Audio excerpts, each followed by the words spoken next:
ओम विश्वानि देव सवितर्दुरितानि परासुः यद् भद्रं तन्नयासुः। ओम वेद प्रेमियों, सुधे श्रोताओं, अब हम ऋग्वेद के प्रथम मंडल के 24वें सूक्त में प्रवेश करने जा रहे हैं। इस सूक्त में 15 मंत्र हैं, 4 देवता हैं, प्रजापति, अग्नि, सविता और वरुण, तथा 2 प्रकार के छंद हैं, त्रिष्टुप और गायत्री। इस सूक्त के मंत्र दृष्टा सुनाहसेप आदिगर्त और देवरात वैश्वामित्र हैं। यह नाम एक ही का है और इसके देवता हैं क प्रजापति। यहाँ पर मंत्र पाठ के पूर्व व्याख्या के पहले देव प्रजापति का परिचय और ऋषि सुनाहसेप का परिचय आवश्यक है। तो सुनाहसेप का ऋषि का नाम है और आदिगर्त जो लगा है वह अपत्यार्थक है। आदिगर्त एक ब्राह्मण थे, बहुत निर्धन थे। उनके 3 पुत्र थे। सुनापुच्छ ज्येष्ठ पुत्र था, सुनाहसेप मध्य का और सुनाहलांगूल छोटा पुत्र था। तो ये तो इनके पिता मूल कहे जा सकते हैं, जिसे जन्मदाता कहते हैं। और जो देवरात वैश्वामित्र है तो उसमें वैश्वामित्र का अर्थ हुआ विश्वामित्र वंशीय अथवा विश्वामित्र का पुत्र। तो ये विश्वामित्र के औरस पुत्र तो नहीं थे, वरन दत्तक पुत्र कहे जा सकते हैं, जिसको गोद लिया जाता है, पुत्र रूप में स्वीकार कर लिया जाता है। देवरात इसलिए कहा गया, रात कहते हैं प्रदत्त को, जो देवताओं द्वारा प्रदत्त हो। मतलब विश्वामित्र को देव कृपा से, वरुण के कृपा से यह पुत्र रूप में प्राप्त हुए। सुनाहसेप अपने शेष 2 भाइयों की अपेक्षा अधिक ज्ञानी थे और अधिक आचरणशील थे।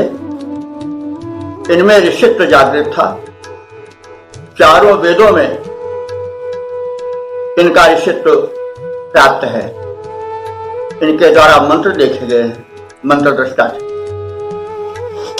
विश्वामित्र ने सहर्ष स्वीकार कर लिया। इसके पीछे कथा मिलती है। तो संहिता में, संहिता का अर्थ हुआ वेद का वो भाग जो 4 रूपों में विभक्त है और जिसमें मंत्र का मूल स्वरूप विद्यमान है, वो संहिता भाग।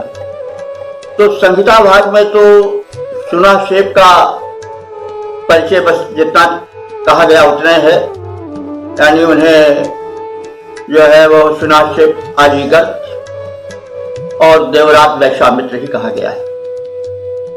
किंतु मनुष्य की जिज्ञासु बुद्धि यह पात्र कौन है, कैसा है, इसके नाम में इतने और नाम कैसे जुड़ गए, तो ऐतरेय आदि ब्राह्मण ग्रंथों में और आगे चल करके पुराणों में इस नाम का बड़ा विस्तार हुआ। सुनाशेप से अधिकांश लोग परिचित हैं। इनका ब्राह्मण ग्रंथों में लिखित नाम विस्तृत हुआ और उससे कथानक जुड़ गए। कहा गया है संकेत रूप में ऐतरेय ब्राह्मण में और पुराणों में विस्तार हुआ है इसका कि अजिगत एक दीन ब्राह्मण थे। उनके 3 संतानें थीं, सुनापुच्छ, सुनाशेप और सुनाहलांगूल। तो सुनाशेप मध्यम पुत्र था। सुनाशेप कुशाग्र बुद्धि, आध्यात्म चिंतक और साथ ही साथ बड़ी मेधा से, सदाचरण से संयुक्त था। कहा जाता है कि एक बार एक राजा थे हरिश्चंद्र। वे वरुण देव से जो व्रत करने की बात कहे थे, यानी पुत्र को देने के लिए अपने, उसको यद्यपि बलि रूप में लिया गया है, तो उस प्रतिज्ञा को न पूर्ण कर पाने के कारण वरुण देव से रुष्ट हो गए।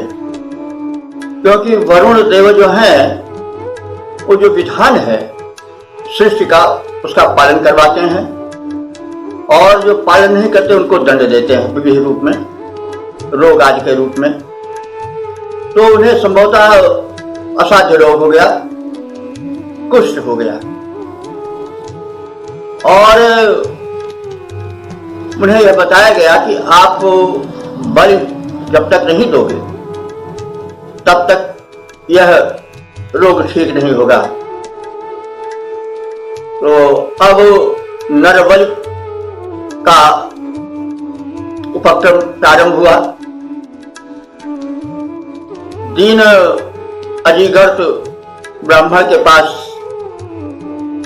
लोग पहुंचे। वे अपने पुत्र को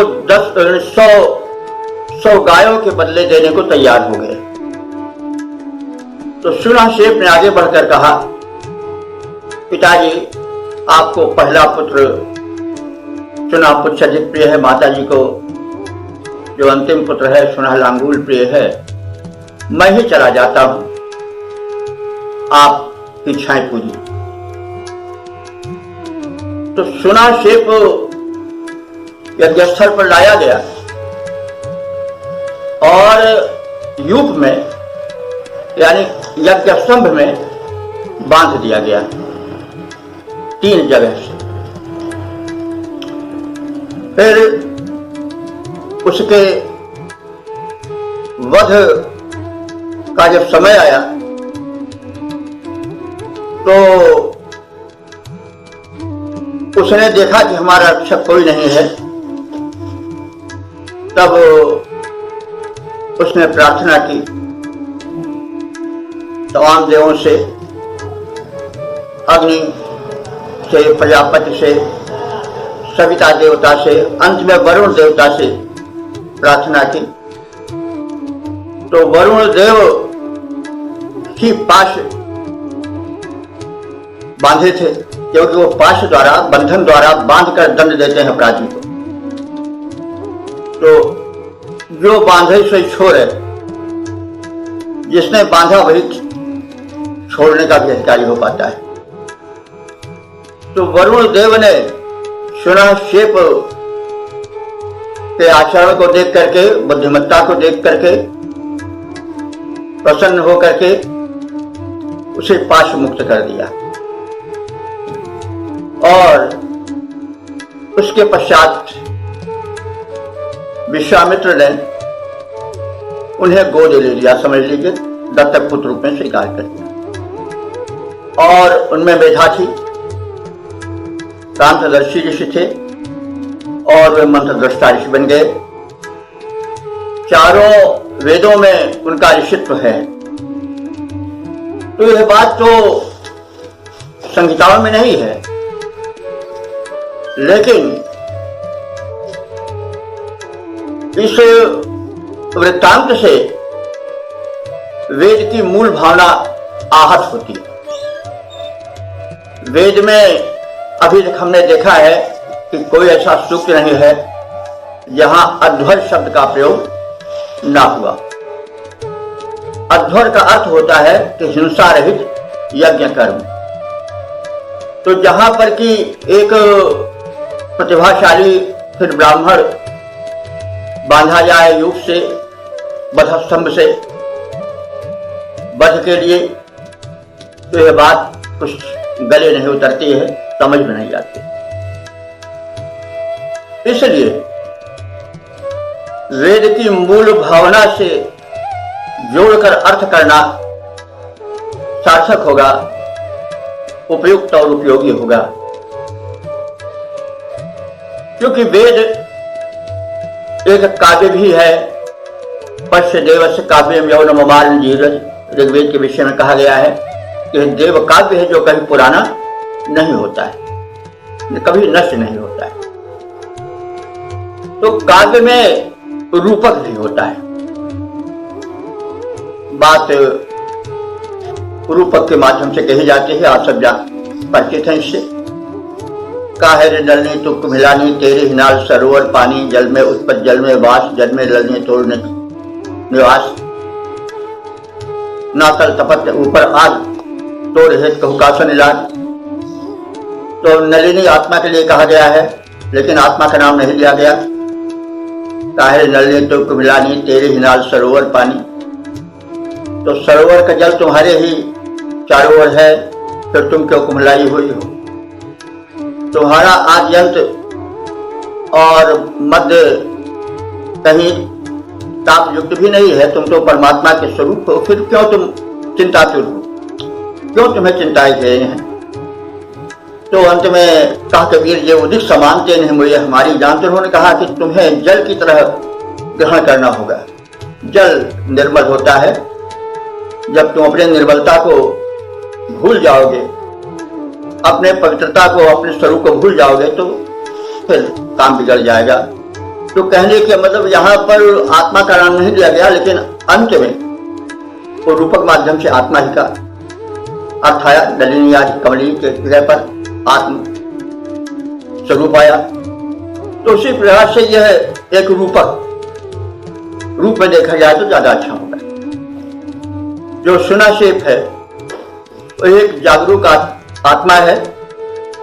वह परमानंद में प्रवेश करना चाहता है, और क्योंकि ब्रह्मविद ब्रह्मवत भूत, ब्रह्म ज्ञान हो जाने पर जो साधक है वह स्वयं ब्रह्म बन जाता है।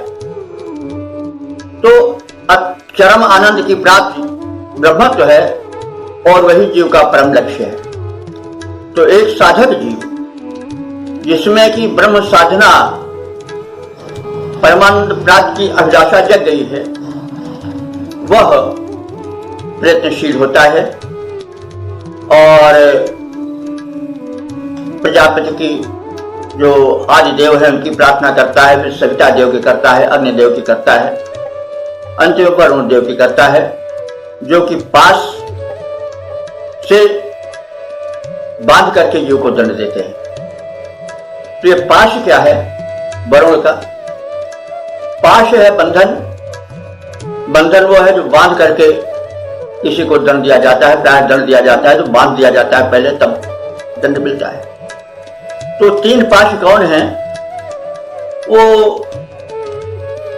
पुत्रैषणा, वित्तैषणा और लोकैषणा रूप में माने गए हैं।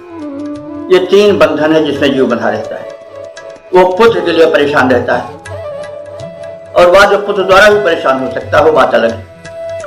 तो ये पुत्रैषणा है जो कि सुख से नहीं बैठने देती है जीव को, और वित्तैषणा धन पावे, थोड़ा मिल गया तो भी और मिल जाए, क्योंकि धनहीन कहें धनवान सुखी, धनवान कहें सुख राजा को भारी, और राजा कहें महाराजा सुखी, महाराजा कहें अहें इंद्र सुखारी, इंद्र कहें अहें ब्रह्मा सुखी, और ब्रह्मा कहें अहें विष्णु सुखारी।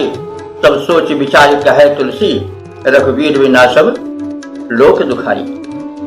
तो जब तक हम उस परम सत्य को नहीं पाते हैं तब तक दुख ही दुख रहता है।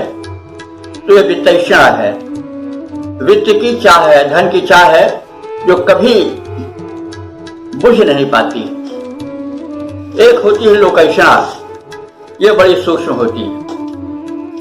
लोकैषणा कहते हैं कि हम लोक में सम्मान पावें,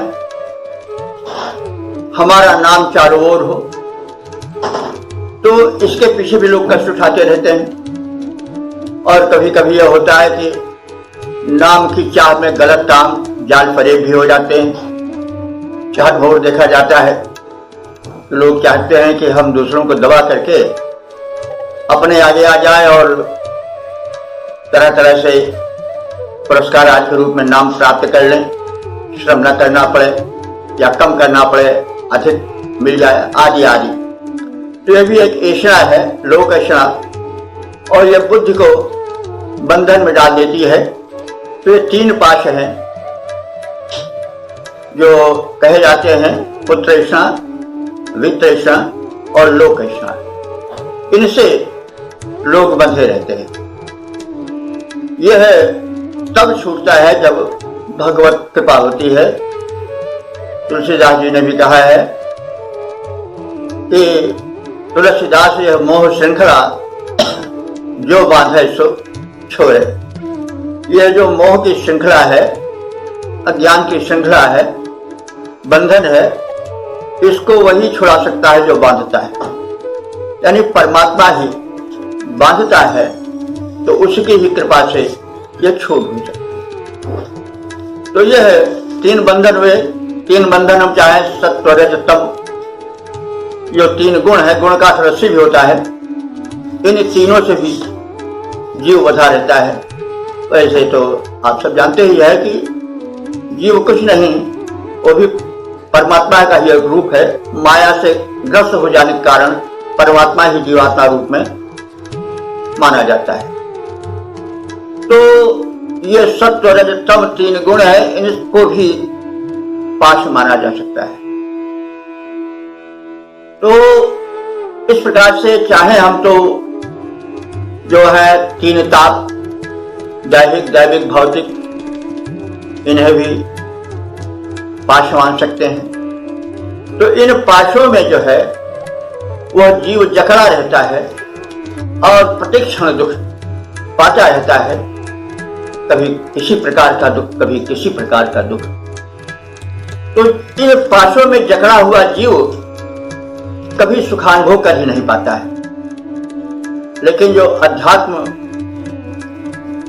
से प्रेरित सिंचित जीवात्मा है, वह प्रयासरत होता है और तदर्थ विभिन्न देव शक्तियों की उपासना करता है, और उपासना करते करते वह उस सत्य तक पहुंचता है जो बंधन डालने वाली होती है। तो वैदिक मतानुसार जो बंधन डालने वाला देवता है और जो बंधन से मुक्त करने वाला देवता है वो है वरुण। तो अंत में वरुण की उपासना से इस जीव सुनाक्षेप का कल्याण होता है। तो इसका हम अध्यात्म परक जब देखेंगे, रूपक पर विचार करेंगे, तो जो वैदिक परंपरार्थ की है, ऋग्वेद जो कहना चाहता है वो भाव सामने आता है।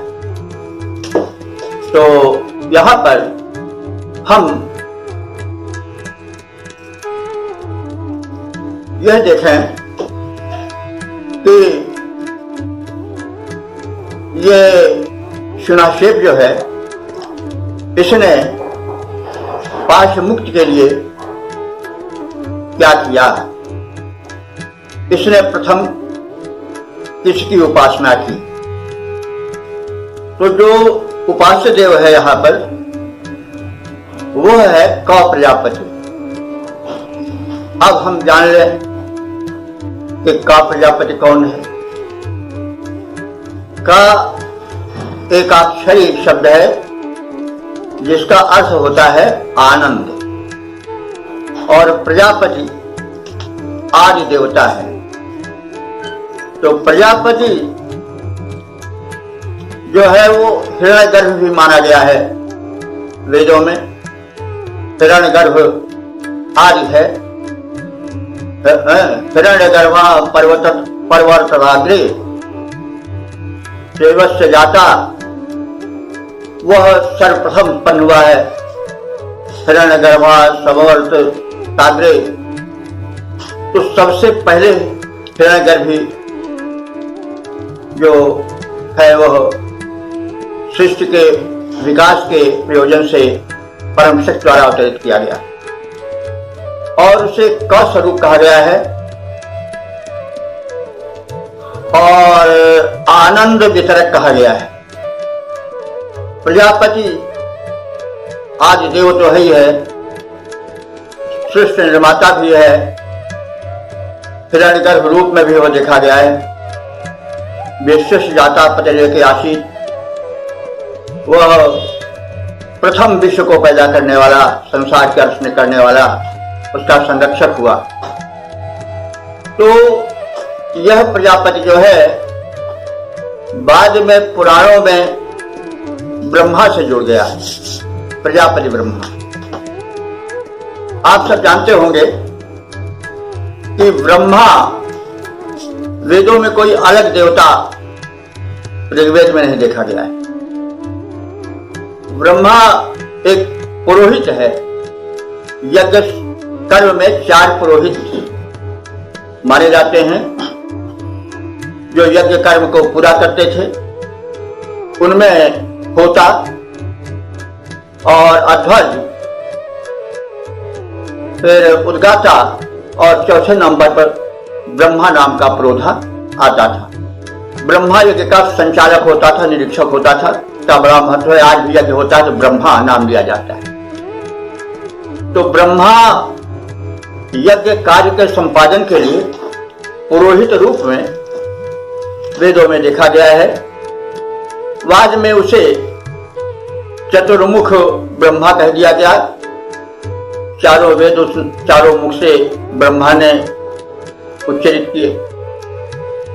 ये तो विकास है। सृष्टि में विकास होता रहता है। विकास में कभी कभी सुखद परिवर्तन होता है, कभी कभी कुछ विपरीत परिवर्तन भी हो जाता है।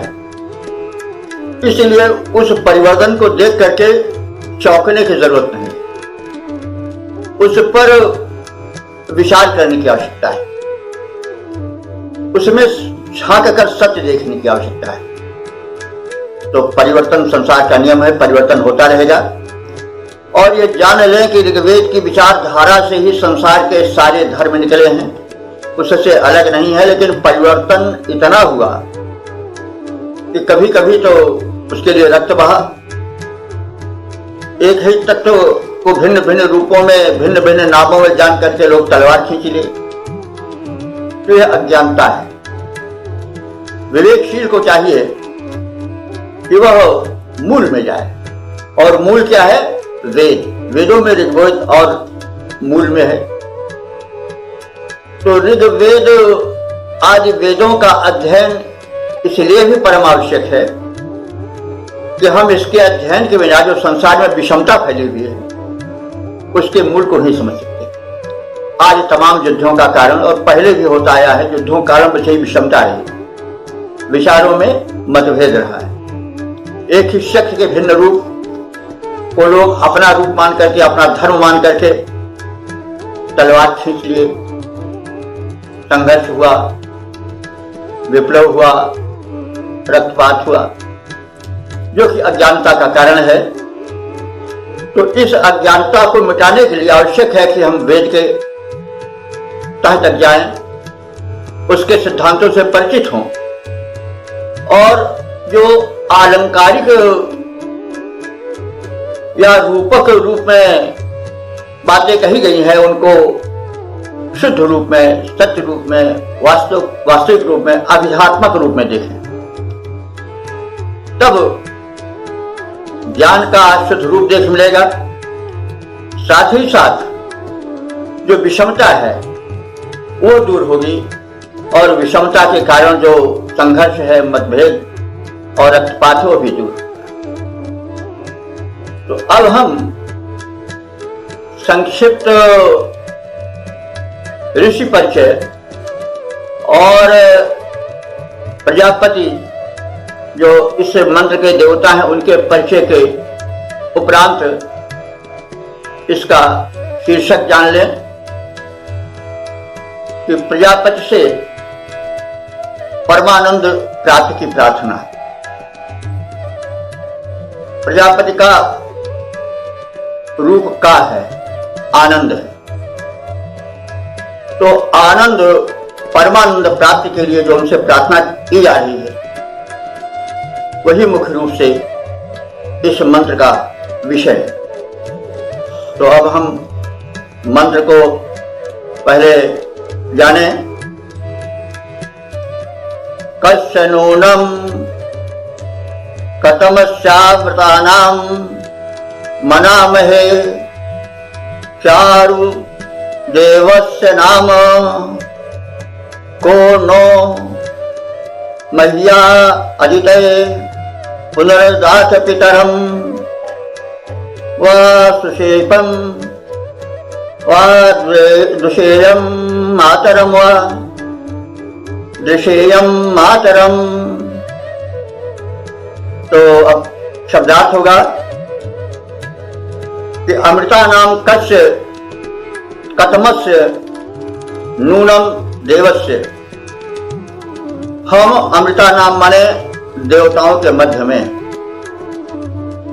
कतमस्य माने किस, अमृता नाम देवस्य अमृत तुल्य देव का स्मरण करें। चारु नाम मनामहे और उसके शुभ नाम का चिंतन मनन करें, जिससे कि कह नह मह्य आदित्य पुनः दात। कह माने कौन, नह माने हमको, आदित्य आदित्य को पुनः दे सकता है। आदिति तो देव माता है, लेकिन आदित्य पृथ्वी को भी कहते हैं, क्योंकि दित माने होता है खंडन और आदित्य माने जो विखंडित न हो। तो आदित्य का मतलब अखंड भूमि, संपूर्ण भूमि। संपूर्ण भूमि का तात्पर्य हुआ भूमि हमारे भाव भूमि के रूप में अखंड हो जाए, बटी हुई न दिखाई पड़े। और उसमें जो पितरम मातरम है, पिता और माता हैं, उनको दृश्यम मैं देख सकूं। तो पिता माता के लिए यह श्लोक अगर हम सामने रखें तो ज्यादा स्पष्ट होगा। त्वमेव माता च पिता त्वमेव, त्वमेव बंधु च सखा त्वमेव, त्वमेव विद्या द्रविणम त्वमेव, त्वमेव सर्वम मम देव देव। तो वो जब आत्मज्ञान की ओर झुकता है व्यक्ति, तो वो परम शक्ति ही उसको माता पिता बंधु द्रविण माने धन रूप में दिखाई पड़ती।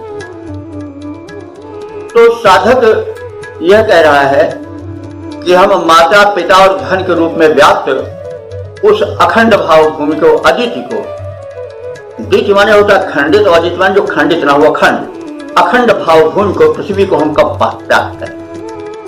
तो यहां पर देखिए जरा क और कतमा पर भी थोड़ा विचार करें।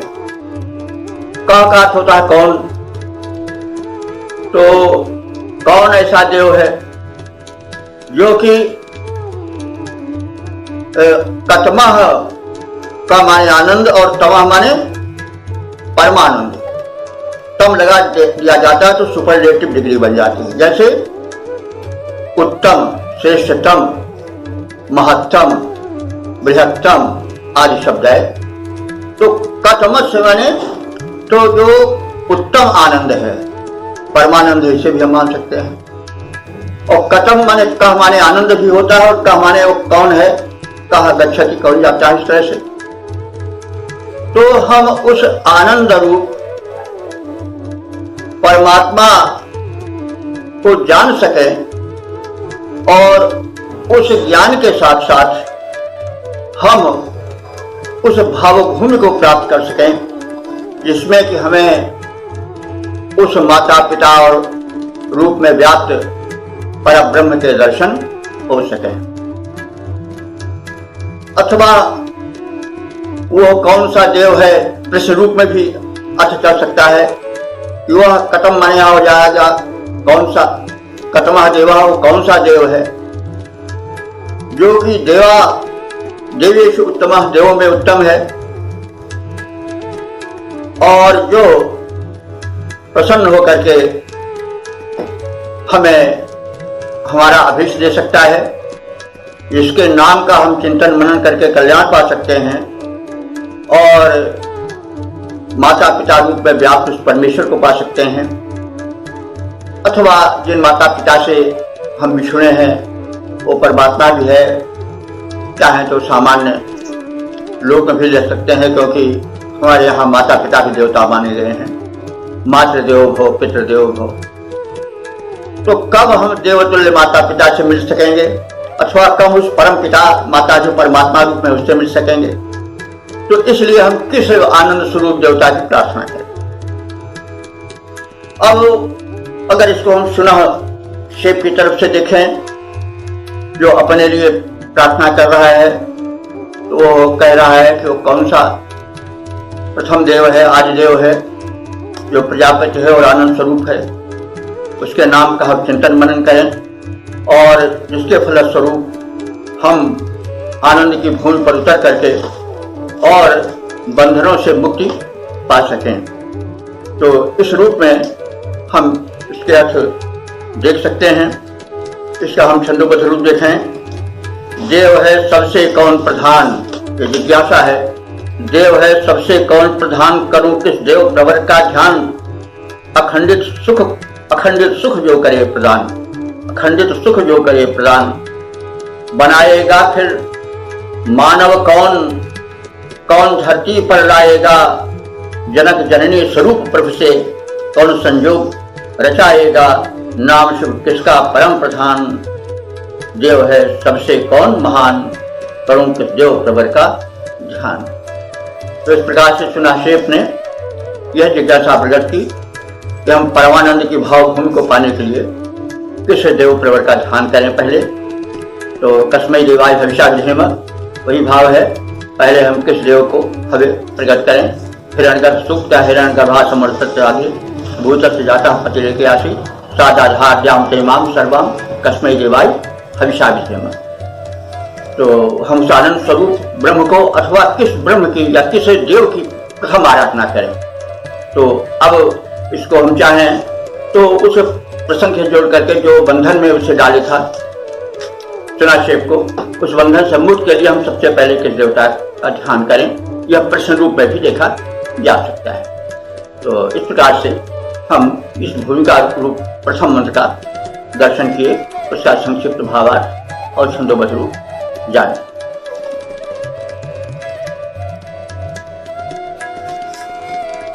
ओम हरि ओम हरि ओम।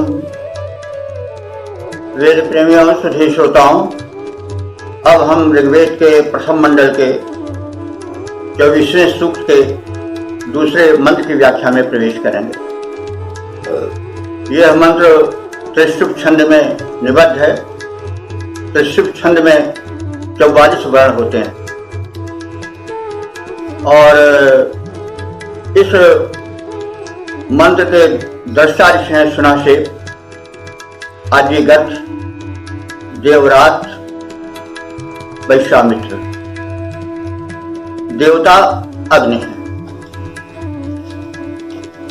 इस मंत्र का शीर्षक है अग्निदेव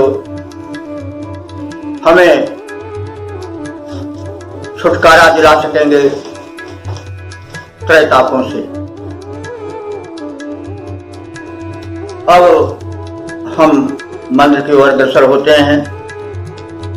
तो जैसे इसके साथ पौराणिक वृत्तांत जुड़ा हुआ है, जिसका कि प्रारंभ ब्राह्मण ग्रंथों से हुआ है। तो वृत्तांत तो चलता है, मीमांसकों ने सायराज ने वही मीमांसक वृत्तांत डाला है कि वह यूपबद्ध यानी बद्धस्तंभ से बांधा गया पशु था, प्राणी था। जो बांधा जाता था वो पशु ही कहा जाता था। लेकिन कोई ऐसी बात नहीं है। हम अगर वो अर्थ चलेंगे रूपक को छोड़ करके, तो फिर यज्ञों में हिंसा होती थी, नरवध होता था। यह कुत्सित विचार प्रकट होगा, जो कि वेद की मूल भावना नहीं है। जैसा हमने प्रथम मंत्र में ही बता दिया कि परिवर्तन सृष्टि का नियम है, विचारों में परिवर्तन होता है। परिवर्तन कभी शुभ होता है, कभी उसका परिणाम विपरीत भी हो जाता है। तो यह रूपक पर ध्यान न देने के कारण सीधा अर्थ लेने के कारण हुआ। जैसे हम अपने को बलिदान कर देंगे तो इसका मतलब नहीं होगा अपना अस्तित्व ही समाप्त कर देंगे, मतलब अपना भौतिक अस्तित्व समाप्त कर देंगे। मतलब हम एक कुर्बानी देंगे। कुर्बानी का अर्थ ये भी होता है जान दे देना, लेकिन जान देने से मतलब हुआ कि हम अथक प्रयास करेंगे। तो हम इसी अर्थ को लेकर चलेंगे, तब मंत्र का और वेद का जो सही संदेश है वो समझ में आवेगा। अध्वर शब्द प्रयोग हुआ है बार बार यज्ञ के लिए। ध्वर होता है हिंसा, ध्वर होता है जिसमें हिंसा न हो। तो जब हिंसा होगी तो यज्ञ रह ही नहीं जाएगा, वो अध्वर नहीं रह जाएगा। ये विकास हुआ, हम कभी कभी बताते हैं, ये मतलब विकास का परिणाम है। जब ब्रह्मराज ग्रंथों में कर्मकांडिक व्याख्या होने लगी तो उस कर्मकांडिक व्याख्या के दौरान उसमें फिर हिंसा परकता भी आती गई। वो हम कई बार बता भी चुके हैं, फिर आगे प्रसंगालु बताते चलेंगे, क्योंकि वेद के मूल को पकड़ने की आवश्यकता है।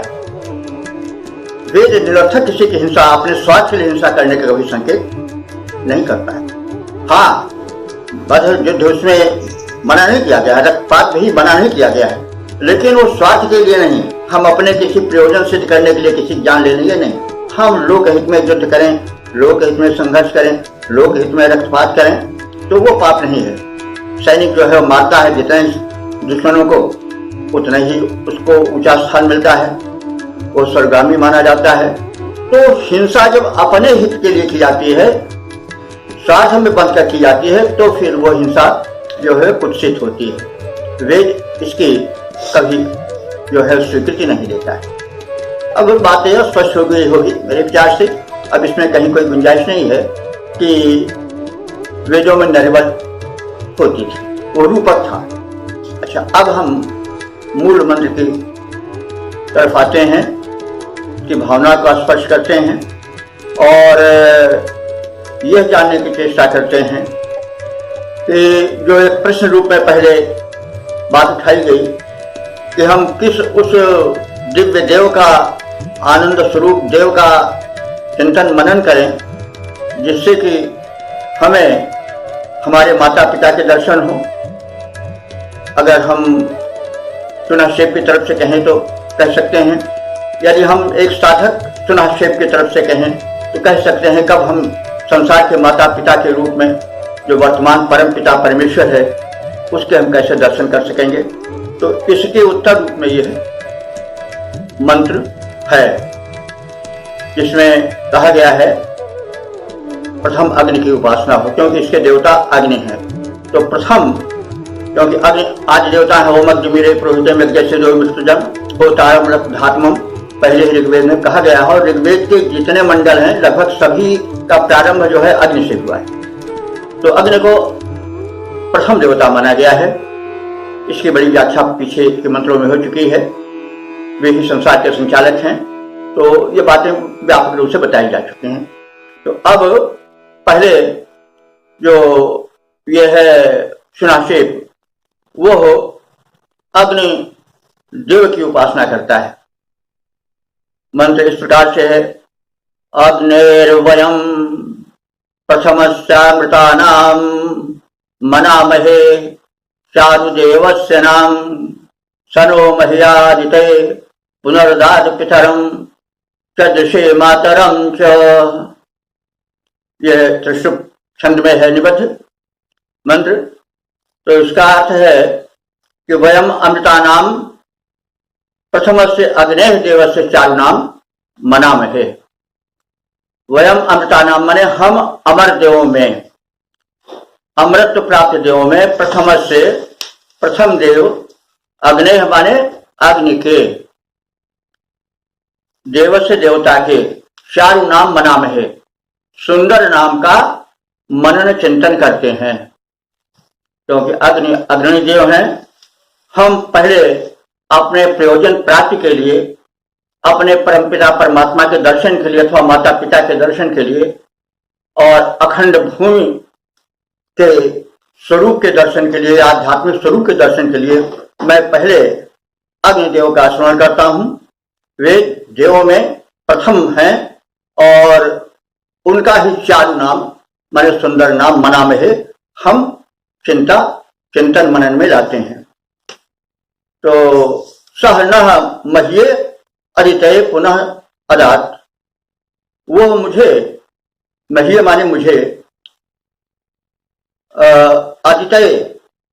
अदितये माने आदित्य के लिए, आदित्य को जैसे कहा जा चुका है, आदित्य देव माता भी है, आदित्य पृथ्वी भी कहा जाता है। इसका अर्थ हुआ कि जो दित्य माने खंड युक्त हो, अखंड हो।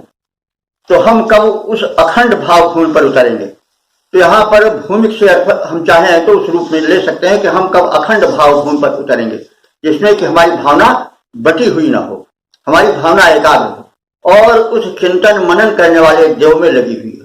तो हमारी वो भाव भूमि कब ऐसी होगी? जबकि हम इस अखंड भाव भूमि पर उतरेंगे और माता पिता स्वरूप उस परम शक्ति के दर्शन को करने में समर्थ होंगे।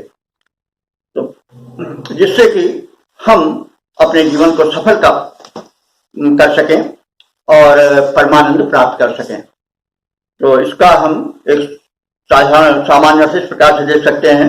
उत्तर रूप में है कि किस देव की पहले प्रार्थना करें, तो उसमें अग्नि को प्रार्थना करें।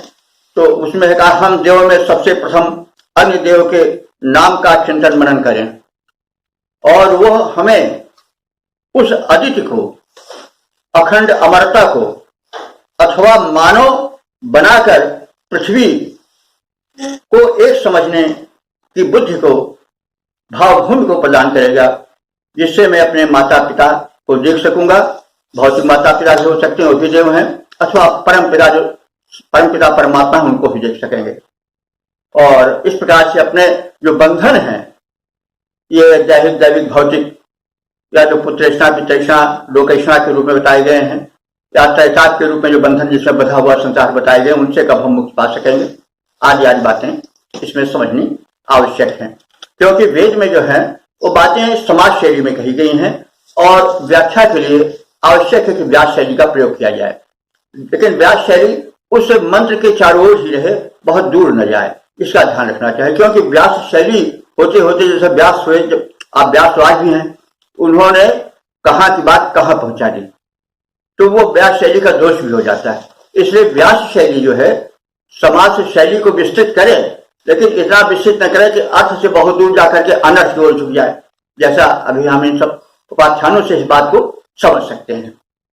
तो अब इसका हम छंदोबद्ध रूप देखें। अग्निदेवों में सर्वप्रधान, अग्निदेवों में सर्वप्रधान वही कर पाएगा कल्याण, करें हम प्रथम उन्हीं का ध्यान, करें हम प्रथम उन्हीं का ध्यान। भाव की भूमि अखंड वही हमें दे पाए, गाद्यमान जनक जननी स्वरूप प्रभु से मिला पाएगा वही महान, मिला पाएगा वही महान। अग्निदेवों में सर्वप्रधान वही कर पाएगा कल्याण। तो इस प्रकार से अग्नि की प्रार्थना की गई। वह जिज्ञासु को परमात्मा से मिलाने का, परमानंद स्वरूप में प्रवेश कराने का मार्ग दिखाएगा, क्योंकि देवों में अग्रगण्य है, सर्वप्रथम है।